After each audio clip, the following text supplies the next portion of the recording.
Class ये accountancy part 4 है जिसमें हम बेसिक टर्म के ऊपर बात कर रहे थे। लास्ट वीडियो से ये हम बेसिक टर्म के ऊपर बात कर रहे थे। 3-4 टर्म हम डिस्कस कर चुके थे, जैसे ट्रांजैक्शन क्या होता है, इवेंट क्या होता है, सब डिस्कस कर चुके थे।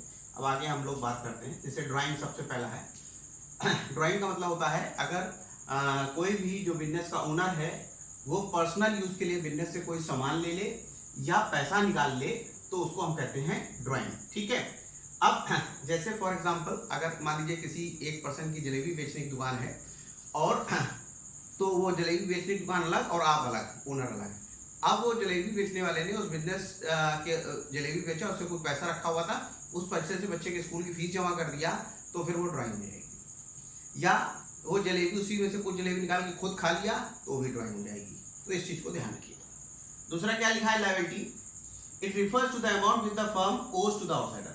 फर्म जो आउटसाइडर को ओ करती, मतलब जो पैसा उसको देना है, ऋणी। ठीक है। अब ये टोटल 4 तरह की लायबिलिटी अभी है, उसको जा देखिए। मेन इंटरनल लायबिलिटी है, all the amount business has to pay to the owners. हमने बोला ना, ओनर अलग और फर्म अलग या कोई भी कंपनी अलग। तो जो भी पैसा बिजनेस ने ओनर से लिया हुआ है या प्रोप्राइटर से लिया हुआ है वो इंटरनल लायबिलिटी होता है, जैसे कैपिटल उसका। ठीक है। फिर एक्सटर्नल लायबिलिटी है, बाहर के लोगों के लिए, वो तो है ही है। आपने किसी से उधार सामान ले लिया, बैंक से लोन ले लिया, वो सब एक्सटर्नल लायबिलिटी है। All the amount which a business has to pay to the outsider are known as external liability creditors. फिर नॉन करेंट लायबिलिटी है, these liability which fall due for payment in a long period. लंबे समय में देना, 4 साल बाद, 5 साल बाद ऐसा देना है तो लॉन्ग टर्म लायबिलिटी। ठीक है, उसको long term liability. Short term liability, इसको करंट लायबिलिटी बहुत ज्यादा जरूरत पड़ेगी आगे इसको। Those liability which are to be paid in near future. समान तौर पर इसका 1 साल के अंदर ही पेमेंट करना पड़ता है। ठीक है। जैसे क्रेडिटर्स, जिनसे हम उधार सामान लिए हैं थोड़े समय के लिए या पैसा थोड़े समय के लिए, ठीक है, 1 साल से कम के अंदर ये पैसा चुकाना पड़ता है। या सामान लिया है तो या तो सामान वापस करें या उनका फिर उनको पैसा दे दें। ठीक है। परचेज का मतलब हम लोग जानते हैं, खरीदना, सामान को खरीदना।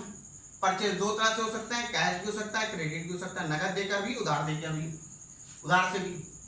अब इसमें एक चीज होती है जिसको कहते हैं परचेज रिटर्न या रिटर्न आउटवर्ड। देखिए अकाउंटेंसी में निक नेम बहुत चलता है, तो कई बार जगह आपको रिटर्न आउटवर्ड मिलेगा, तो उसका मतलब परचेज रिटर्न। ठीक है। जो आपने सामान खरीदा था वो गड़बड़ आ गया, टूट फूट गया, से टूटा फूटा आ गया, तो उस वजह से आपने उसको वापस कर दिया, किसी वजह से वापस कर दिया, तो वो परचेज। ठीक है। इसी तरह से सेल्स मतलब होता है सामान को बेचना। ठीक। और ये बात याद रखिएगा, परचेज और सेल दोनों में ये जैसे डेफिनेशन लिखी हुई है, it is use only for the purchase of goods. अगर आप फर्म के लिए, जैसे कपड़ा बेचने की दुकान है, तो कपड़ा खरीदे बेचेंगे तो उसके लिए परचेज सेल लिखा जाएगा, पूरा लिखा जाएगा उसका। लेकिन अपनी दुकान के लिए फर्नीचर खरीद रहे हैं तो परचेज, वो नॉर्मली भाषा में परचेज वो भी है। ठीक है। लेकिन वहां पर उस एसेट का नाम लिया जाएगा। कोई फर्नीचर खरीदा, कोई कंप्यूटर खरीदा तो, ठीक है, जो यूजुअल ट्रांजैक्शन है उसके लिए परचेज से, बाकी के लिए उस एसेट का नाम लिखा जाएगा। ठीक है। तो वही लिखा है, it means transfer ownership of goods और services to customer for price. ये भी 2 तरह की हो सकती है, चाहे कैश कर लीजिए चाहे क्रेडिट कर लीजिए। सेल्स रिटर्न, जैसे परचेज रिटर्न है वैसे सेल्स रिटर्न। हमने भी किसी को सामान बेचा और उसने सामान हमको वापस दे दिया क्योंकि कुछ गड़बड़ी थी, तो वो सेल्स रिटर्न हो जाएगा। ठीक है। तो आज हमने आपको ये सारे टर्मिनोलॉजी क्लियर की। अब इसके आगे वाले वीडियो में हम आगे की जो टर्मिनोलॉजी बताएंगे। Okay, thank you.